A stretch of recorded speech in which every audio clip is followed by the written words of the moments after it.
warahmatullahi wabarakatuh. Waalaikumsalam warahmatullahi wabarakatuh.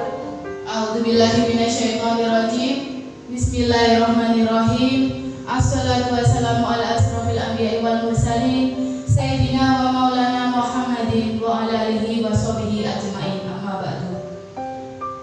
Kepada yang terhormat Bapak Supriyanto selaku Kepala Sekolah SDN Negeri Kaliwates, kepada yang terhormat Bapak Ibu Dewan Guru. Pertama, marilah kita panjatkan puji syukur kehadirat Allah Subhanahu wa taala yang mana telah melimpahkan karunia-Nya kepada kita semua sehingga kita semua dapat berkumpul pada kegiatan pada siang hari ini dalam keadaan sehat walafiat.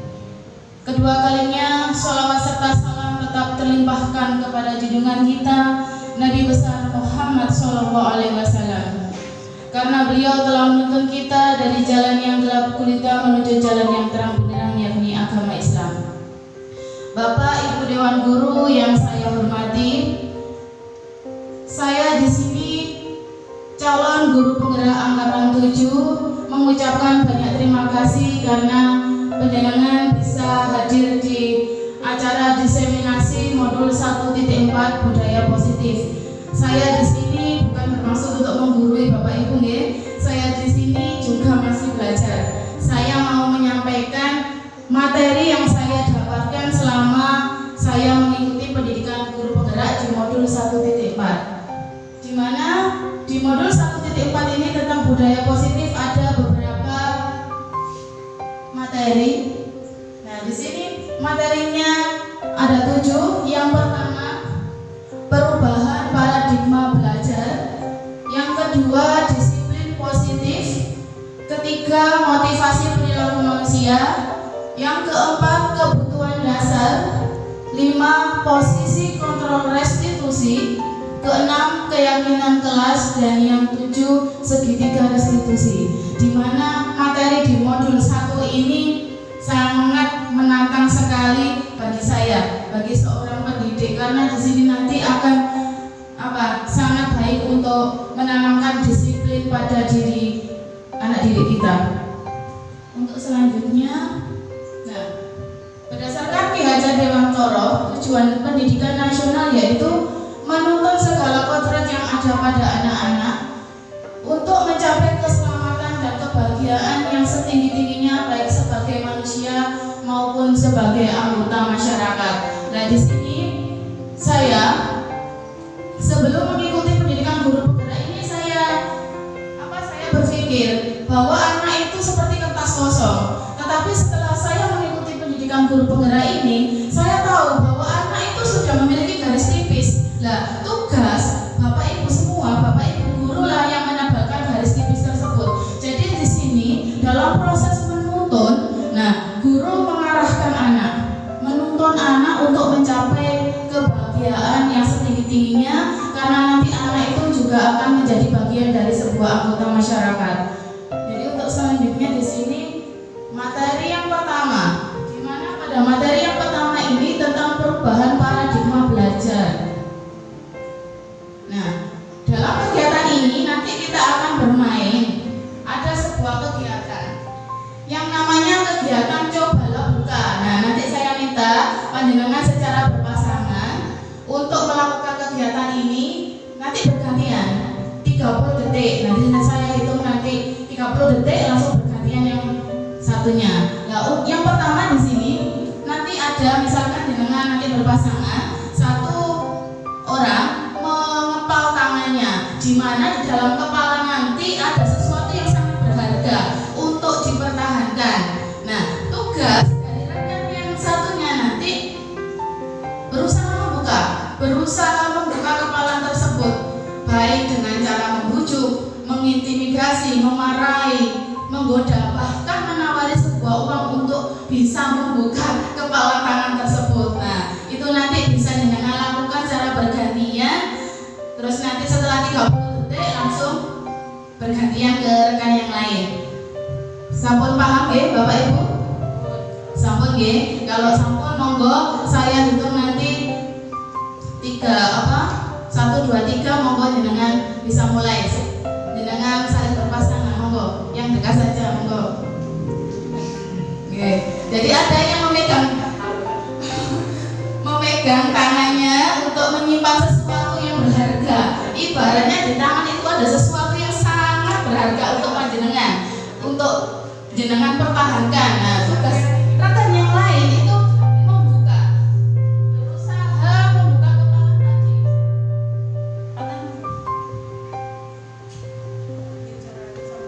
Nah, nggih.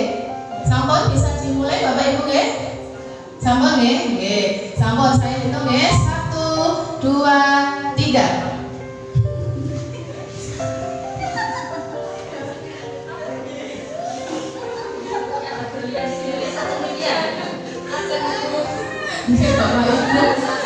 Bisa. Nah, sampun sekarang bergantian yang satunya, monggo. Bisa mengambil sesuatu yang sangat berharga di kepala tangan dari temannya. Sampun nggih Bapak Ibu, sampun sudah 3 menit berlalu. Nah, dari sini dari kegiatan panjenengan tadi yang namanya cobalah buka, ada beberapa pertanyaan. Nah, pertanyaannya yang pertama, nah ini, apakah Anda atau rekan Anda membuka kepala tangan Anda?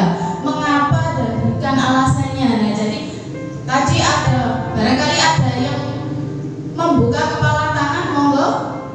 Adakah yang mau membuka kepalanya? Oke, monggo. Iit.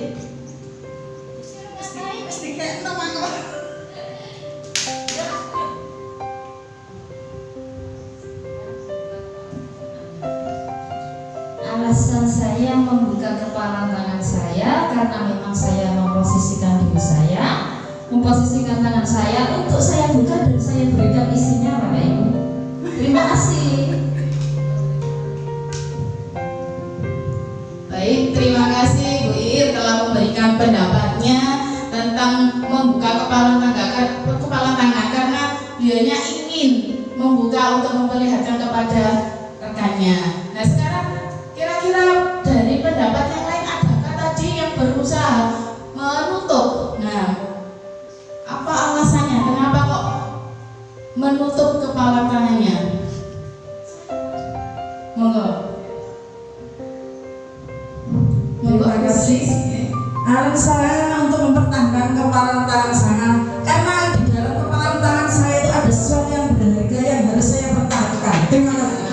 Terima kasih karena di dalam kepala tangan Bu Sulis tadi ada sesuatu yang sangat berharga. Jadi ada pilihan. Jadi pendapatnya sangat menarik. Ada yang berusaha menutup kepala tangannya dan ada yang bersedia membuka kepala tangan tersebut dengan sukarela. Nah, sekarang ini adalah pertanyaan yang ketiga, pertanyaan yang paling penting. Dalam kegiatan ini sesungguhnya siapa yang memegang kendali atau kontrol untuk membuka atau menutup kepala tangan? Kira-kira jawabannya apa nih Bapak Ibu? Siapakah yang memegang kendali dari sini? Bisa membuka, bisa menutup? Diri sendiri mana? Bagus sekali. Diri sendiri, kita sendiri. Jadi diri sendirilah yang bisa mengizinkan untuk membuka ataupun menggenggam kepala tangan tadi. Baik sekali. Nah, ini adalah untuk materi yang selanjutnya. Nah, menurut Dr. William Glasser, dalam kontrol teori yang kemudian hari berkembang dinamakan choice theory, meluruskan beberapa miskonsepsi tentang makna kontrol. Yang pertama, ilusi guru mengontrol murid. Di sini pada dasarnya kita sebagai seorang pendidik itu tidak dapat memaksa murid untuk berbuat sesuatu jikalau murid itu tidak mau melakukannya. Nah, ini di sini ilusi guru mengontrol murid. Jadi kita sebagai seorang pendidik itu tidak boleh memaksa kepada siswa jika murid itu tidak mau untuk melakukan suatu kegiatan yang kita lakukan. Nah, bahwa dalam teori ini menyatakan bahwa semua perilaku manusia itu memiliki tujuan. Nah, baik perilaku itu maupun positif itu memiliki tujuannya masing-masing. Untuk yang kedua, ilusi bahwa semua penguatan positif efektif dan bermanfaat. Nah, di sini penguatan positif misalkan dengan pemberian hadiah, dengan memberikan penghargaan atau bujukan adalah bentuk-bentuk kontrol di sini. Jadi segala usaha untuk mempengaruhi murid agar mengulangi suatu perilaku tertentu. Yang ketiga, ilusi bahwa kritik dan membuat orang bersalah dapat menguatkan karakter. Di sini dengan memberikan kritik dan rasa bersalah untuk mengontrol murid itu akan membawa anak menuju pada identitas yang gagal. Jadi dengan pemberian kritik dan membuat anak merasa bersalah itu nanti akan membawa anak menuju ke arah identitas yang gagal, Bapak Ibu di sini. Untuk yang selanjutnya, ilusi bahwa orang dewasa memiliki hak untuk memaksa. Nah, di sini bahwa kebanyakan orang dewasa itu percaya bahwa mereka memiliki tanggung jawab untuk membuat murid-murid berbuat hal-hal tertentu. Nah, apapun yang dilakukan dapat diterima selama ada sebuah kemajuan berdasarkan sebuah pengukuran kinerja. Nah, pada saat itu pula orang dewasa akan menyadari bahwa perilaku memaksa tidak akan efektif untuk jangka waktu yang panjang dan sebuah hubungan permusuhan akan terbentuk. Nah, dari sini bisa membuat hubungan permusuhan akan terbentuk. Selanjutnya, nah di sini ada perbedaan stimulus respon dengan teori kontrol. Nah, untuk yang pertama, pada stimulus respon, realitas kebutuhan kita sama. Nah, tetapi pada teori kontrol, realitas atau kebutuhan kita berbeda. Jadi sebagai seseorang, sebagai murid itu juga memiliki kebutuhannya masing-masing. Untuk yang kedua, berdasarkan stimulus respon, semua orang melihat hal yang sama, tetapi pada teori kontrol, setiap orang memiliki gambaran yang berbeda. Jadi setiap orang itu memiliki pandangan yang berbeda dalam memaknai suatu kata. Misalkan dari kata sukses, berdasarkan menurut saya sukses itu adalah sesuatu yang bisa mencukupi kebutuhan saya misalkan. Tetapi menurut panjenengan bisa lain lagi. Sukses, oh saya sukses bisa membangun rumah, saya sukses biar bisa membeli mobil. Lah, itu kan berbeda. Jadi antara pandangan orang yang satu dengan orang yang lain itu berbeda. Untuk yang ketiga, kita mencoba mengubah orang agar berpandangan sama dengan kita. Nah, tetapi berdasarkan teori kontrol, kita berusaha memahami pandangan orang lain tentang dunia. Nah, di sini memahami orang lain. Yang keempat, perilaku buruk dilihat sebagai suatu kesalahan. Dalam stimulus respon, seorang anak jika sudah melakukan perilaku buruk, anak sudah dianggap bersalah. Nah, tetapi pada teori kontrol, semua perilaku memiliki tujuan. Ini tadi berdasarkan dari teori kontrol dari Dr. William tadi, bahwa semua perilaku itu memiliki tujuan. Baik perilaku itu negatif ataupun positif memiliki tujuannya masing-masing.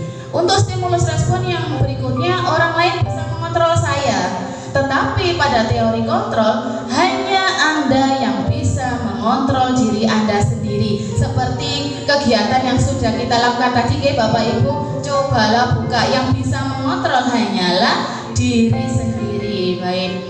Di sini yang selanjutnya, saya bisa mengontrol orang lain. Dalam teori kontrol, Anda tidak bisa mengontrol orang lain.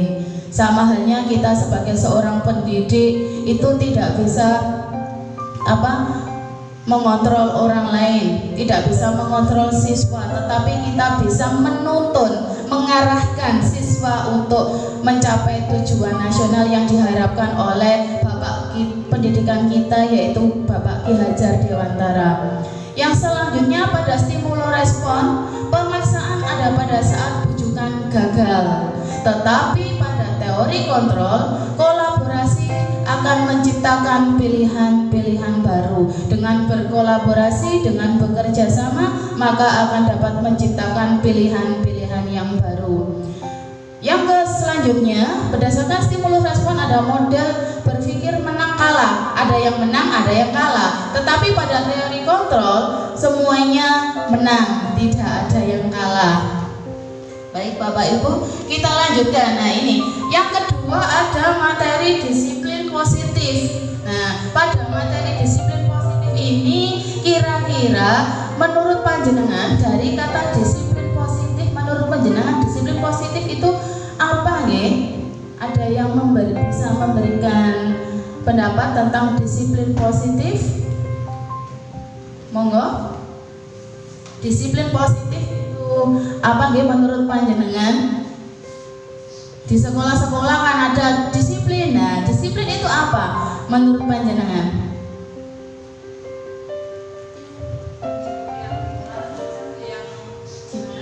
Monggo, Bu Iin. Mencoba menjawab. Mengikut disiplin positif menurut saya adalah mengikuti aturan yang berlaku sehingga menjadikan budaya positif, menghasilkan perilaku yang positif. Misalkan datang tepat waktu, anak-anak ya, datang tepat waktu, akhirnya keadaan bisa tenang, bisa mengikuti pelajaran dengan baik. Mungkin seperti itu. Terima kasih. Baik, terima kasih atas pendapat dari Bu Iin bahwasanya disiplin positif tadi menurut beliau adalah sebuah aturan yang harus ditaati. Contoh tadi misalkan datang tepat waktu, lah itu kan berarti disiplin positif di sini berhubungan dengan aturan yang ada. Nah, disiplin positif di sini kita bahas lebih lanjut. Di disiplin positif ini memiliki tujuan. Nah, tujuannya yaitu menanamkan motivasi yang ketiga bagi murid. Nah, motivasi itu di sini motivasi yang ketiga itu apa? Yaitu untuk menjadi orang yang mereka inginkan dan menghargai diri sendiri dengan nilai-nilai yang mereka percaya. Nah, inilah tujuan disiplin positif untuk menumbuhkan, untuk menjadikan murid untuk menjadi orang yang mereka inginkan. Selanjutnya di sini menurut Dian Gosen dalam bukunya Restructuring School Discipline 2001 menyatakan bahwa disiplin adalah sebuah belajar. Di sini berkonotasi juga dengan disiplin diri.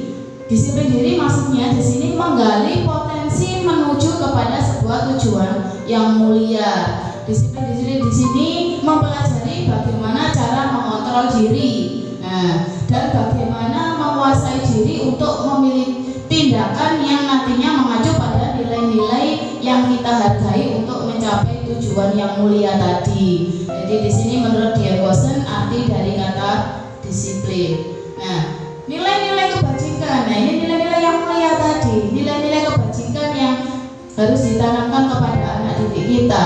Nilai-nilai kebajikan sendiri itu apa? Yaitu sifat-sifat positif yang manusia yang merupakan tujuan mulia yang ingin dicapai setiap individu. Jadi nilai-nilai kebajikan universal di sini sifat-sifat positif. Nah, dalam diri manusia untuk mencapai tujuan yang mulia tadi dari setiap individu.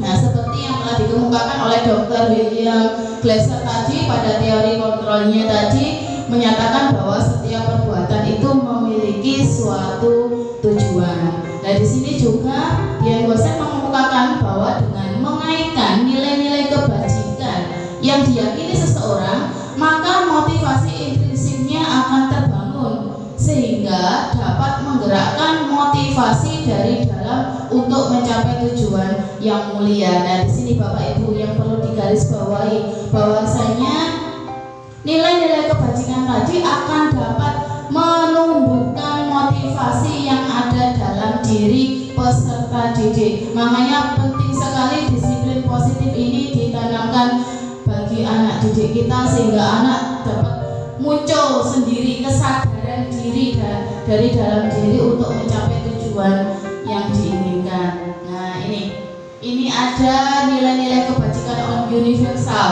Nah, ini mungkin Bapak Ibu juga tidak asing lagi ya, terutama guru kelas 1 dan guru kelas 4 karena sudah menggunakan kurikulum Merdeka. Nah, di sini profil pelajar Pancasila ini merupakan tuntunan, merupakan arahan bagi guru untuk mengarahkan anak menuju pada tujuan yang mulia. Di mana dalam profil pelajar Pancasila ini mempunyai berapa dimensi?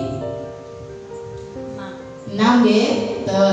Memiliki 6 dimensi. Nah, di mana dimensi yang pertama beriman, bertakwa kepada Tuhan Yang Maha Esa serta berakhlak mulia. Nah, di sini beriman, bertakwa kepada Tuhan Yang Maha Esa. Dan di sini pada dimensi ini itu murid tadi mengamalkan nilai-nilai yang berdasarkan Pancasila, menerapkan kehidupan sehari-hari berdasarkan keyakinannya, berdasarkan ajarannya.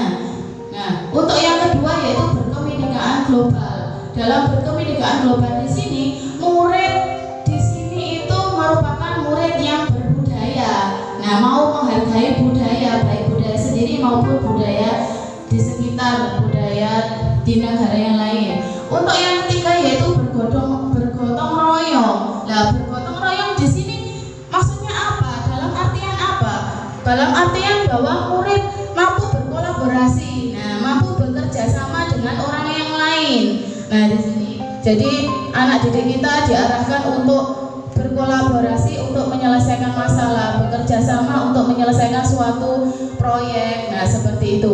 Untuk yang selanjutnya kreatif. Nah, di mana anak dalam dimensi ini itu anak bisa memunculkan ide-ide yang baru, membuat karya inovatif yang orisinil. Nah, ya nantinya untuk dapat menyelesaikan juga yang berkaitan berdampak pada penyelesaian masalah, baik masalah dirinya maupun masalah di sekitarnya.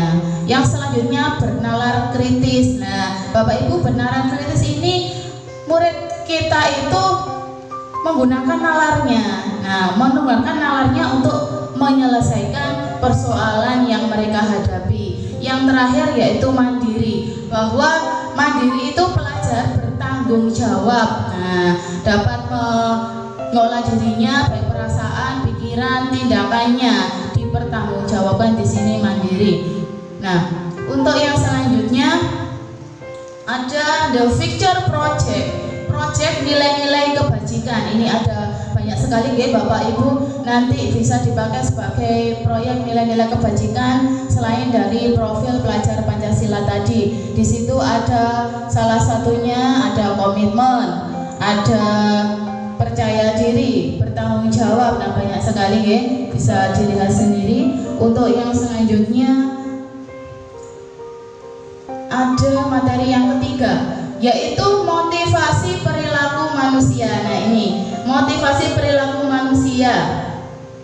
Menurut Dian Gosen tadi bahwa perilaku manusia, motivasi perilaku manusia ada tiga Bapak Ibu.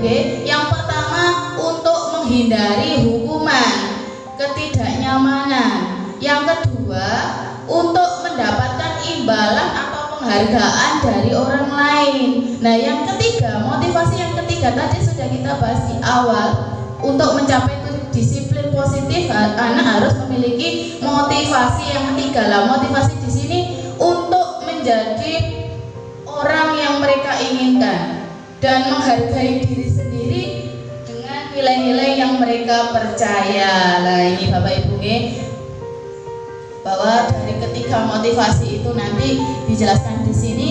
Untuk yang pertama, untuk menghindari ketidaknyamanan atau hukuman. Untuk menghindari ketidaknyamanan hukuman ini merupakan tingkat terendah dari motivasi perilaku manusia. Kalau bisa di sini untuk hukuman ini dihindari, dihindari Bapak Ibu, karena di sini merupakan tingkat terendah dari motivasi perilaku manusia. Ini merupakan motivasi yang bersifat eksternal, dari luar. Untuk motivasi yang kedua yaitu untuk mendapatkan imbalan dan penghargaan dari orang lain. Jadi di sini peserta didik kita atau siswa kita itu melakukan sebuah tindakan untuk mendapatkan pujian saja, ingin dipuji, ingin dihargai oleh bapak ibu gurunya, ingin dipuji oleh seseorang, maka anak itu akan berbuat baik. Nah, ini motivasi yang kedua, setingkat lebih tinggi dari motivasi yang pertama tadi, pemberian hukuman. Nah, di sini karena mendapatkan hadiah tadi, terus di sini juga merupakan motivasi yang bersifat eksternal. Nah, ini yang penting Bapak Ibu, motivasi yang ketiga yaitu menjadi orang yang mereka inginkan dan menghargai diri sendiri dengan nilai-nilai yang mereka percaya. Nah, mereka melakukan sesuatu, mereka melakukan tindakan, mau berbuat suatu tindakan itu karena muncul motivasi yang ada dalam diri Bapak Ibu. Nah, ini yang harus kita tanamkan kepada anak didik kita untuk dapat memunculkan motivasi yang ada dalam diri tanpa ada hukuman, tanpa ada hadiah, tanpa ada paksaan, tanpa ada penghargaan dari orang lain ataupun dari Bapak Ibu guru. Selanjutnya, nah ini perbedaan antara hukuman, konsekuensi, dan restitusi. Nah, Bapak Ibu sudah mengenal istilah ini nggih? Sampun? Baru ini. Nah, ini ada istilah hukuman. Kalau hukuman mungkin sudah tahu nggih panjenengan. Nah, menghukum. Saya dulu ngoten Bapak Ibu. Saya awalnya sebelum mengikuti ini ya sama. Kalau ada murid saya bersalah, saya hukum. Nah, seperti itu. Tapi kalau sekarang saya sudah mengetahui bahwa hukuman ini merupakan motivasi yang rendah yang seharusnya bisa dihindari. Nah, jadi di sini saya sedikit demi sedikit saya menghindari hukuman. Saya buat konsekuensi. Nah, ini saya jelaskan dulu nggih Bapak Ibu. Hukuman di sini bersifat tidak terencana atau tiba-tiba langsung anak berbuat salah langsung misalkan disuruh berdiri. Nah, misalkan tidak bisa menjawab terus disuruh berdiri. Nah, misalkan seperti itu langsung. Bersifat satu arah dari pihak guru. Guru langsung memberikan hukuman. Murid hanya menerima suatu hukuman tanpa melalui kesepakatan. Nah, tapi kalau nanti disepakati, misalkan anak berbuat salah, tapi sebelumnya sudah kita sepakati, itu namanya apa nggih Bapak Ibu di situ?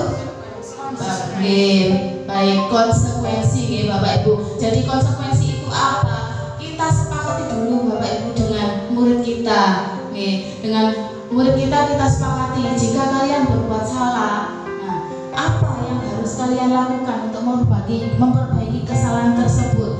Keyakinan apa yang harus kamu yakini di sini?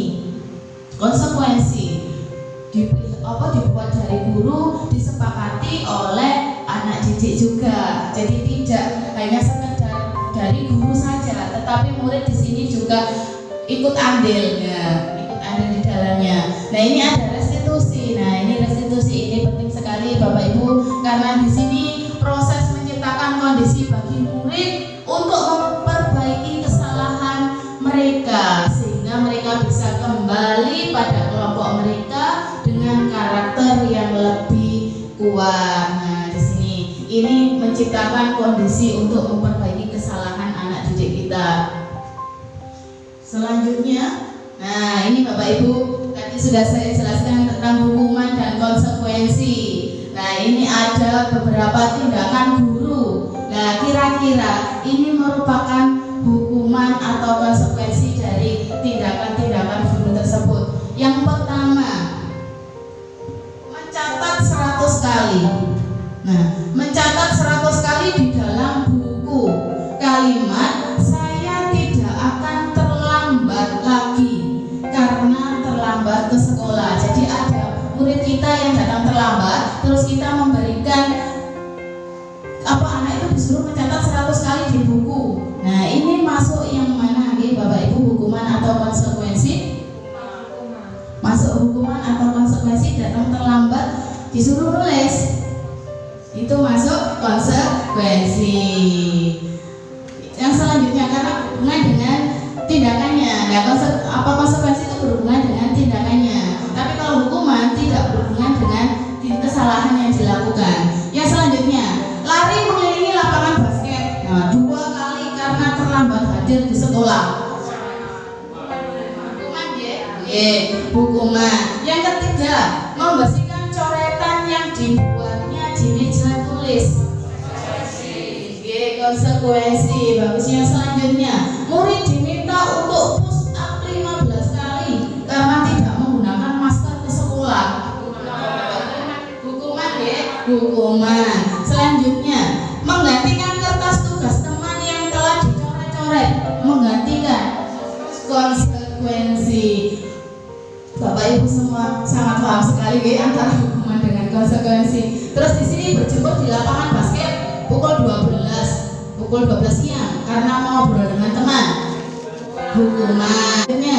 Berdiri di depan kelas sambil mengangkat kaki satu karena tidak bisa menjawab pertanyaan. Masuk hukuman. Terus membersihkan tumpahan air di meja tulis karena tersenggol pada saat belajar.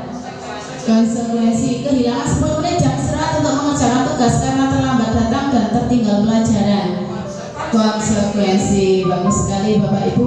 Ini adalah tindakan guru yang termasuk hukuman atau konsekuensi.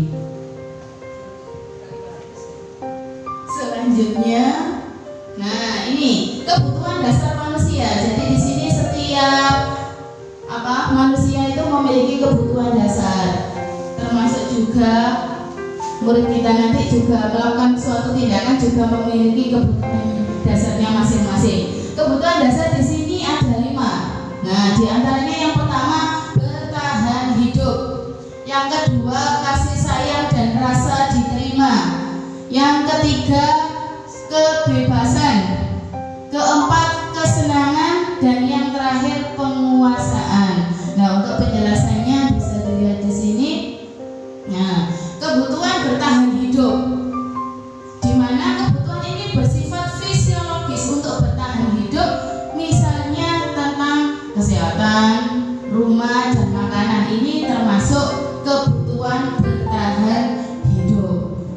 Yang kedua, kasih sayang dan rasa diterima. Nah, kasih sayang dan rasa diterima ini merupakan kebutuhan psikologis. Nah, anak itu memiliki kebutuhan dasar kasih sayang dan rasa diterima yang tinggi, biasanya ingin disukai dan diterima di lingkungannya, ingin diperhatikan. Nah, ini masuk di sini. Yang selanjutnya penguasaan. Nah, anak yang memiliki kebutuhan dasar akan penguasaan biasanya selalu ingin menjadi pemimpin. Nah, ini Bapak Ibu, anak yang memiliki kebutuhan dasar ini ingin menjadi pemimpin. Mereka suka mengamati sebelum mencoba hal baru dan merasa kecewa bila melakukan kesalahan. Untuk kebebasan, anak dengan kebutuhan kebebasan itu menginginkan pilihan. Mereka memiliki pilihan. Mereka perlu banyak bergerak, suka mencoba-coba, tidak terlalu terpengaruh orang lain dan senang mencoba hal-hal baru dan menarik. Selanjutnya di sini kebutuhan kesenangan, bahwa kebutuhan untuk mencari kesenangan, bermain dan tertawa. Di sini anak-anak yang memiliki kebutuhan ini biasanya ingin menikmati apa yang dilakukan. Mereka juga bisa berkonsentrasi tinggi saat mengerjakan hal-hal yang disenangi. Di sini masuk pada kebutuhan dasar kesenangan. Baik Bapak Ibu, ini ada sebuah contoh kasus. Nah, dari 5 kebutuhan dasar ini nanti kira-kira kebutuhan dasar apa yang ada pada diri anak. Ibu Ambar, guru wali kelas 2 di SD Harapan Bangsa, sedang bingung menghadapi ulas salah satu murid di kelasnya. Doni di kelasnya, namanya Doni. Nah, beberapa anak telah datang padanya dan mengeluhkan bahwa Doni ini seringkali meminta bekal makan siang dengan paksa. Jika Anda menghadapi situasi seperti Ibu Ambar, apa yang akan Anda lakukan? Nah, di sini Bapak Ibu ada masalah ini. Jika Anda menghadapi permasalahan seperti Ibu Ambar, apa yang harus Anda lakukan? Nah, adakah yang bisa memberikan pendapat? Monggo Bapak Ibu, kira-kira apa yang harus Anda lakukan? Menurut Anda, kira-kira apa alasan Doni melakukan hal itu? Nah, alasan, memiliki tujuan. Nah, kita seandainya menghadapi hal tersebut, kira-kira apa yang harus kita lakukan? Apakah kita hanya diam saja? Apakah kita harus memanggil anak tersebut, menanyakan alasannya? Monggo, barangkali ada yang bisa memberikan pendapat.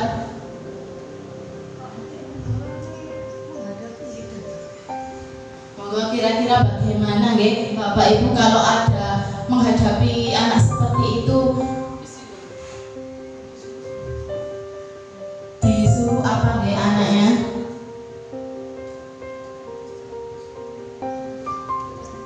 Monggo.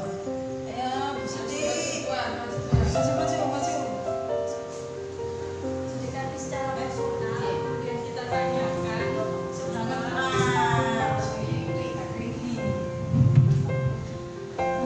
menurut saya akan mendekati anak tersebut secara personal, kemudian kita tanyakan apa alasannya melakukan hal tersebut. Setelah itu kita baru bisa memutuskan apa tindakan kita terhadap anak tersebut.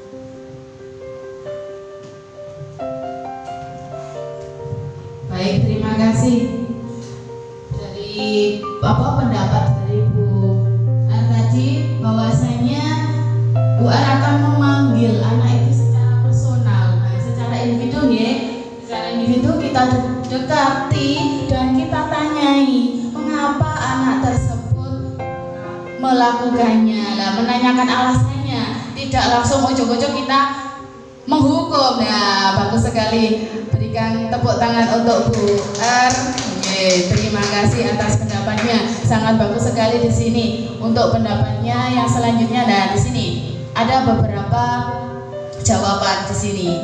Seandainya alasan Doni itu, jika ditanya Ibu Ambar tadi, karena ia lapar. Nah, ada banyak alasan di sini. Karena ia lapar dan orang tuanya tidak membawakan bekal makan siang. Nah, akhirnya dia minta kepada temannya. Nah, ini berarti kebutuhan apa yang ingin dipenuhi Doni, Bapak Ibu di sini?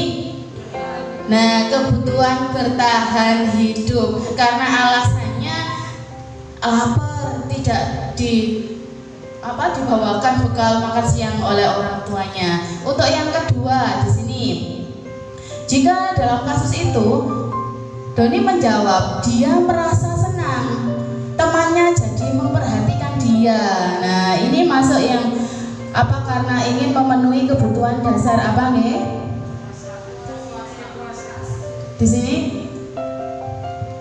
karena ingin diperhatikan. Nah, ingin diperhatikan berarti masuk apa? Kasih sayang. Jadi masuk pada kebutuhan dasar kasih sayang. Selanjutnya, dalam kasus di atas, apabila jawaban Doni adalah dia merasa hebat karena temannya jadi takut dengan dia dan menuruti keinginannya. Nah, di sini maka Doni berusaha untuk memenuhi kebutuhan dasarnya akan kekuasaan, merasa dirinya hebat. Nah, ini masuk ingin memenuhi kebutuhan dasar akan kekuasaan. Selanjutnya di bawahnya, bila Doni menjawab dia merasa bosan dengan bekal makanan yang dibawakan oleh ibunya, maka kebutuhan apa yang ingin dipenuhi oleh Doni? Nah, kebebasan. Bosan, akhirnya bebas kepengen milih masakan apa, akhirnya memaksa temannya. Nah, seperti itu. Nah, selanjutnya di sini bahwa jawabannya ia melakukan karena iseng saja. Iseng, dan ia menikmati ekspresi wajah teman-temannya yang kesal, senang melihat temannya kesal. Nah, puas. Nah, jadi di sini kepingin apa? Kebutuhan kesenangan, senang delok koncone wajahnya marah lah, itu masuk di sini, kebutuhan akan kesenangan. Jadi di sini guys, setiap manusia itu memiliki 5 kebutuhan dasar, termasuk juga dengan murid-murid kita nggih Bapak Ibu memiliki kebutuhan dasarnya masing-masing. Jadi kita bisa menanyakan alasan terlebih dahulu, alasan apa yang dilakukannya. Nah, jawaban rekan kita tadi sangat bagus sekali, kita dekati secara individu, kita tanyakan alasan apa yang dia lakukan seperti itu. Selanjutnya di sini materi yang kelima kelima, nah materi di sini ada posisi kontrol restitusi. Tadi kata restitusi sudah kita bahas di awal tadi, bahwa posisi kontrol restitusi ini memiliki 5 posisi. Menurut Dr. William Glasser ada 5 posisi. Yang pertama posisi penghukum, kedua pembuat rasa bersalah, ketiga posisi teman, keempat pemantau, dan kelima manajer. Nah, di sini untuk penghukum biasanya guru berkata, "Patuhi aturan saya" atau "Awas. Nah, kamu selalu saja salah." Nah, ini pada posisi kontrol penghukum. Untuk pembuat merasa bersalah, biasanya ibu sangat kecewa sekali dengan kamu. Nah, berapa kali Bapak harus memberitahu kamu ya? Nah, ini masuk pada pembuat merasa bersalah. Untuk teman, nah pada posisi teman, ayo bantulah demi Bapak ya. Ayo ingat, tidak bantuan Bapak selama ini. Ya sudah, kali ini tidak apa-apa. Nanti ibu bantu bereskan. Nah, ini termasuk posisi kontrol teman. Nah, untuk selanjutnya pemantau. Nah, apa yang telah kamu lakukan, peraturannya apa, sanksi atau konsekuensinya apa. Nah, ini masuk pemantau. Jadi kita sebagai seorang guru menanyakan sanksi konsekuensinya apa. Nah, itu karena sudah kita sepakati tadi, karena konsekuensi sudah disepakati di awal tadi oleh murid dengan guru. Selanjutnya manajer. Nah, seorang manajer di sini akan berkata, apa yang kita yakini. Nah, ini kembali ke keyakinan kelas. Nanti akan saya bahas tentang keyakinan kelas, keyakinan yang dibentuk di dalam kelas untuk diyakini dari diri anak. Apakah kamu meyakininya? Nah, jika kamu meyakininya, apakah kamu bersedia memperbaikinya? Jika kamu memperbaiki ini, hal ini menunjukkan apa tentang dirimu. Nah, apa rencana untuk memperbaikinya? Kita tanyakan. Nah, ini posisi sebagai manajer. Tadi dipanggil intern, ditanyakan seperti ini. Nah, ini masuk pada posisi manajer. Nah, untuk selanjutnya di sini lah ini ada motivasi eksternal dan motivasi intrinsik. Dari 5 posisi kontrol tadi, mulai dari penghukum, pembuat merasa bersalah, posisi teman, pemantau, dan manajer yang termasuk pada kontrol diri atau motivasi intrinsik adalah motivasi yang manajer. Nah, jadi kita sebagai seorang pendidik, sebagai seorang guru itu diarahkan kepada posisi manajer. Kita menanyakan alasannya, keyakinan apa yang diyakini oleh anak didik kita. Nah, di situ tadi. Nah, untuk penghukum dan pembuat merasa bersalah itu nantinya membawa anak menuju ke identitas yang gagal. Tetapi untuk teman pemantau ini masih perilaku kontrol yang positif, masih perilaku kontrol yang positif. Nah, yang paling baik adalah kontrol diri, memposisikan diri sebagai manajer. Nah, Bapak Ibu, ini adalah antara motivasi eksternal dan motivasi intrinsik. Selanjutnya yang keenam. Nah, ini yang saya bicarakan tadi tentang keyakinan kelas. Di posisi manajer tadi ada keyakinan kelas apa. Nah, keyakinan kelas apa yang akan dibentuk. Nah, mendengar keyakinan kelas. Nah, mendengar keyakinan kelas biasanya berhubungan tentang apa nih Bapak Ibu? Keyakinan itu. Misalkan jenengan mengendarai sepeda motor menggunakan helm. Nah, untuk apa jenengan menggunakan helm? Untuk keselamatan, untuk melindungi diri lah. Itu kan alasan panjenengan menggunakan helm saat mengendarai sepeda motor. Nah, terus menggunakan masker. Nah, alasan apa jenengan menggunakan masker? Apakah karena terpaksa atau alasan yang lain? Untuk apa ya Bapak Ibu? Melindungi diri ya, untuk kesehatan. Nah, dari kesehatan, keselamatan, nah itu masuk pada keyakinan. Nah, itulah yang dinamakan keyakinan, sadar akan diri sendiri tadi, yakin. Nah, aku saya pakai helm tadi. Nah, karena saya gak dihukum. Nah, misalkan tidak ditilang polisi. Nah, itu karena takut adanya hukuman. Nah, kembali lagi ke awal. Nah, ini kita munculkan motivasi yang ada di dalam diri kita. Nah, apa itu keyakinan kelas? Nah, keyakinan itu adalah nilai-nilai kebajikan universal yang disepakati secara tersirat dan tersurat. Nah, lepas dari latar belakang suku, negara, bahasa maupun agama. Nah, bagaimana sih cara pembentukan keyakinan sekolah atau kelas? Nah, di sini yang pertama, keyakinan kelas itu bersifat lebih abstrak dari peraturan. Nah, kita biasanya menghubungkan keyakinan dengan peraturan. Nah, tidak boleh membuang sampah sembarangan. Nah, itu masuk ke aturan. Kita harus patuhi, kita harus taati. Tetapi di sini keyakinan kelas itu bersifat abstrak daripada peraturan yang lebih rinci dan konkret, nyata.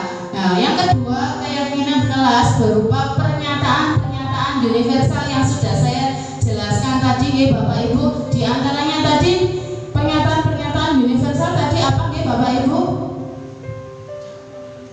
Nilai-nilai universal tadi di antaranya apa, yang ada 6 dimensi tadi. Nah, masuk pada profil pelajar Pancasila. Nah, ada 6 dimensi tadi sama proyek tadi, proyek nilai-nilai kebajikan universal tadi. Di antaranya ada tanggung jawab, gotong royong, nah, kreatif. Nah, masuk di situ Bapak Ibu. Ada komitmen. Nah, terus di sini pernyataan keyakinan kelas senantiasa dibuat dalam bentuk positif.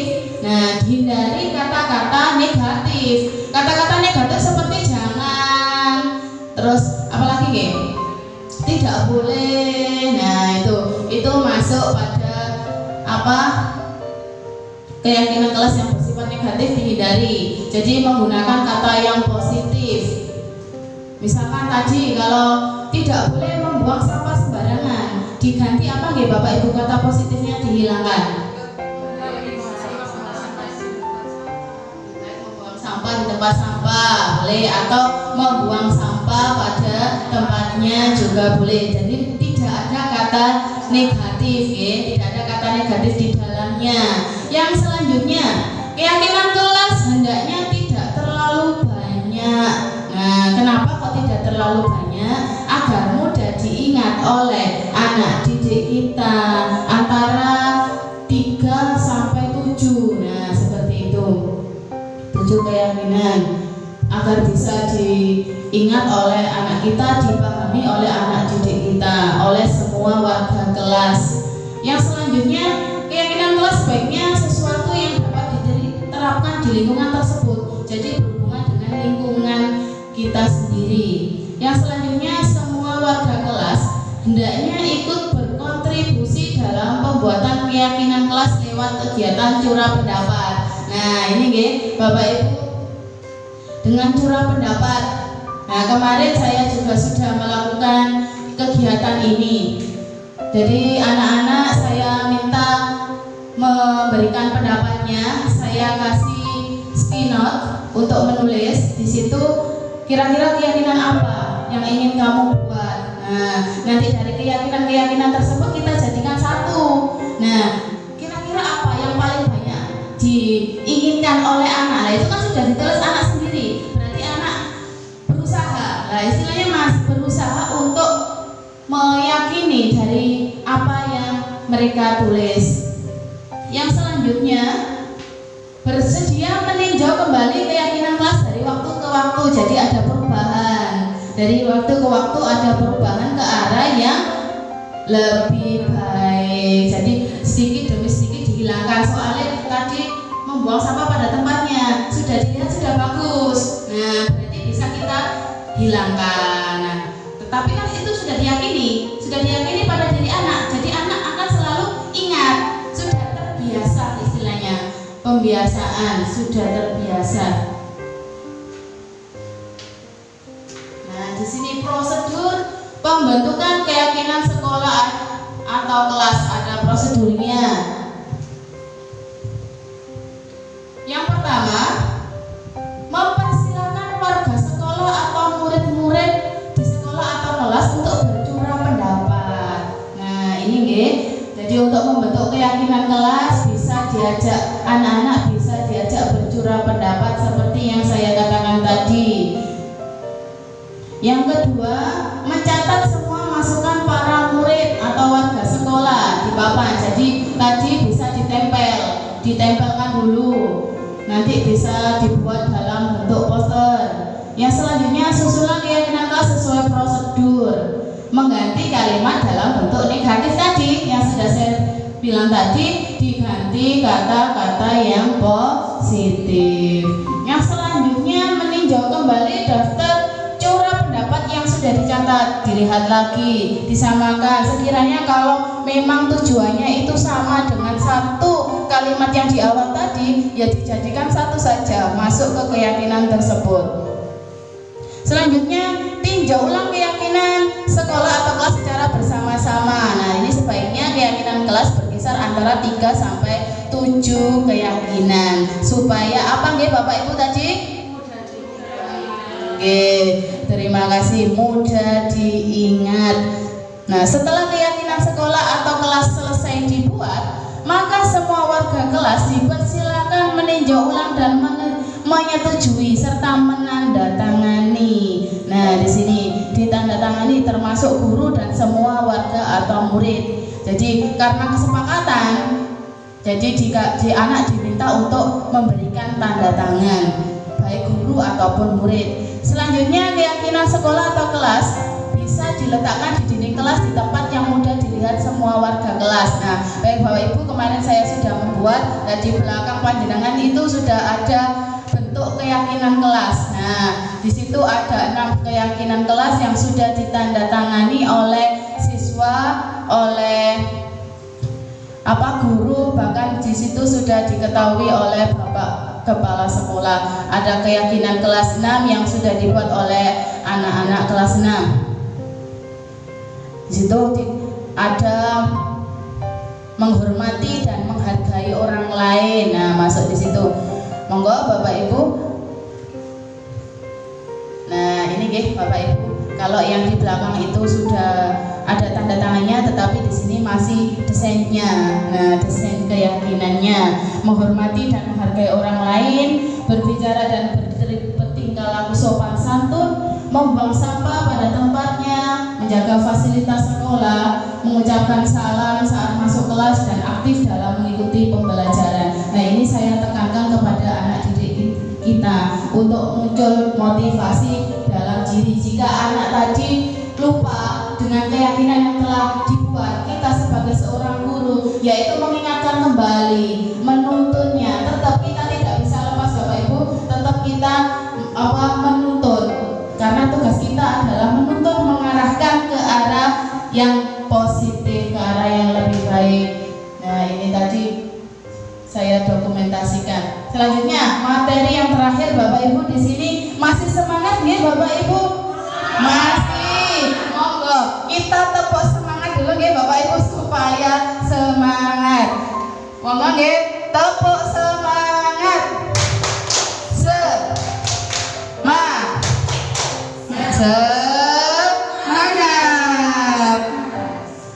Sampun nggih? Nah, ini selanjutnya. Nah, ini materi yang terakhir nggih. Restitusi adalah proses menciptakan kondisi bagi murid untuk memperbaiki kesalahan mereka sehingga mereka bisa kembali pada kelompok mereka dengan karakter yang lebih kuat. Nah, ini Bapak Ibu nggih, restitusi. Yang kedua di sini, restitusi juga merupakan proses kolaboratif yang mengajarkan murid untuk mencari solusi untuk masalah mereka dan membantu murid berpikir tentang orang seperti apa yang mereka inginkan dan bagaimana mereka harus memperlakukan orang lain. Jalsam Gosen 1996.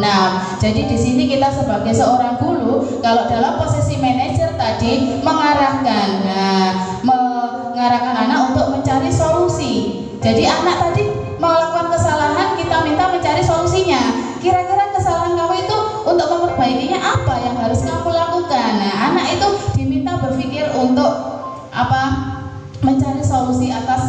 masalah yang mereka lakukan. Selanjutnya, lah ini Bapak Ibu ada 3 tahapan segitiga restitusi. Nah, yang pertama yaitu menstabilkan identitas.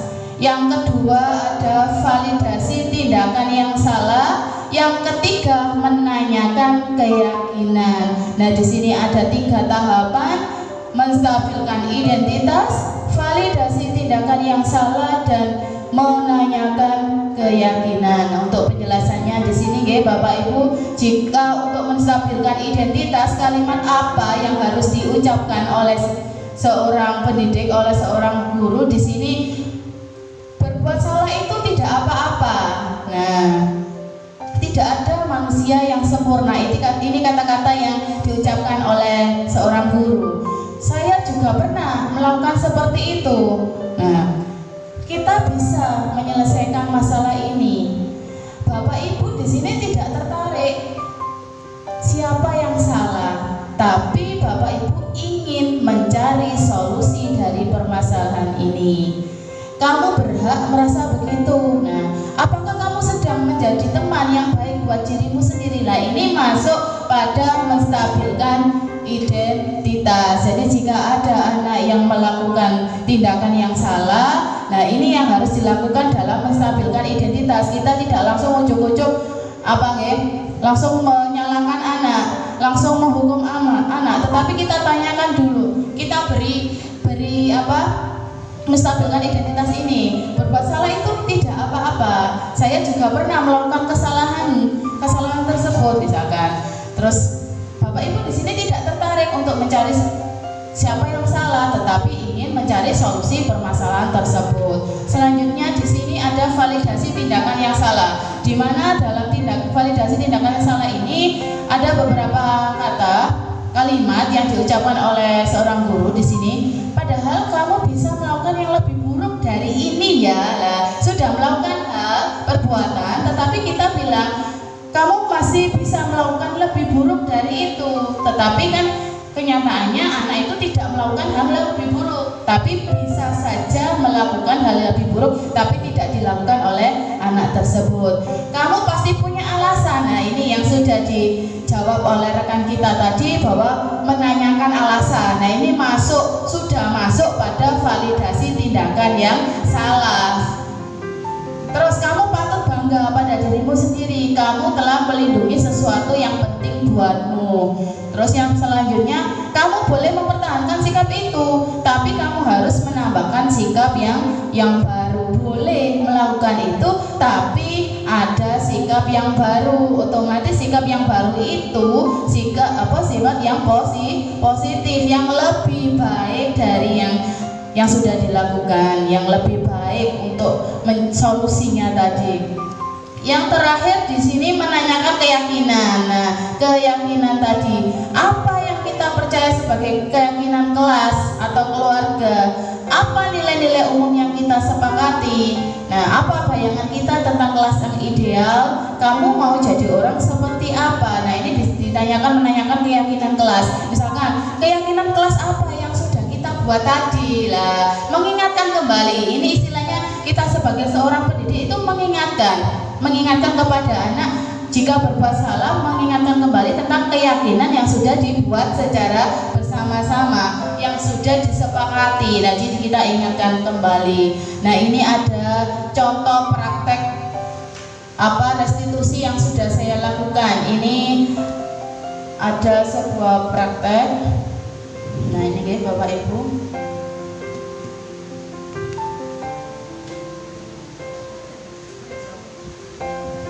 Ini Bapak Ibu ini ada contoh praktek segitiga restitusi yang saya lakukan pada anak didik saya di sini. Anak ini contohnya sering tidak masuk sekolah. Nah, saya tanya alasannya mengapa kok tidak masuk sekolah, sering tidak masuk, karena dia membantu orang tuanya di rumah. Nah, alasannya seperti itu. Karena adiknya sakit. Saya tanya kenapa? Karena adiknya sakit, Bu, tidak bisa sekolah akhirnya. Tetapi saya tanya, apa yang harus kamu lakukan untuk memperbaikinya? Saya akan meminjam buku teman saya Bu untuk menyalin pembelajaran sebelumnya. Jadi anak tidak ketinggalan pelajaran. Nah, seperti itu. Baik, Bapak Ibu, terima kasih. Itu semua adalah materi yang saya dapatkan dari pendidikan guru penggerak tentang modul 1.1 tentang budaya positif. Ada 7 materi. Nah, materi di sini sangat bermanfaat sekali bagi saya. Saya juga nanti juga saya akan menjadikan anak memunculkan motivasi yang ada dalam diri dari materi ini. Jadi saya bilang tadi di awal, materi ini menjadi tantangan bagi saya tersendiri. Nah, Bapak Ibu, dari sini kira-kira adakah yang ingin menyampaikan pendapat atau bertanya? Monggo.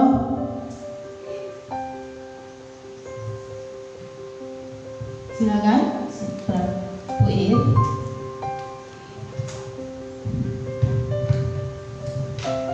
Ya, untuk restitusi saya baru mengerti istilah ini, ya, ikut diseminasi ini baru mengerti. Nah, yang menjadi pertanyaan saya masalah restitusi ini ya, bagaimana jika dalam menghadapi permasalahan anak, tahapan dalam segitiga restitusi tidak dilaksanakan secara berurutan, karena tadi kan ada 3 restitusi ya, 3 tahapan. Jika tidak dilaksanakan secara berurutan itu bagaimana itu? Terima kasih. Baik, terima kasih Bu Lin telah memberikan pertanyaan. Tadi ada pertanyaan, apakah boleh tidak dilakukan secara berurutan? Nah, seperti itu. Padahal di tahapan segitiga restitusi tadi ada 3 tahapan, ya. Di antaranya ada menstabilkan identitas, yang kedua validasi tindakan yang salah, dan yang ketiga menanyakan keyakinan. Nah, apakah boleh tidak dilakukan secara berurutan? Boleh, Bapak Ibu. Boleh kita lakukan secara tidak berurutan sesuai dengan masalah tersebut. Masalah kalau bisa diselesaikan dengan cepat, masalahnya itu tidak berat, jadi bisa kita selesaikan tanpa berurutan, Bapak Ibu. Nah, bagaimana Bu In? Baik, terima kasih Bapak Ibu.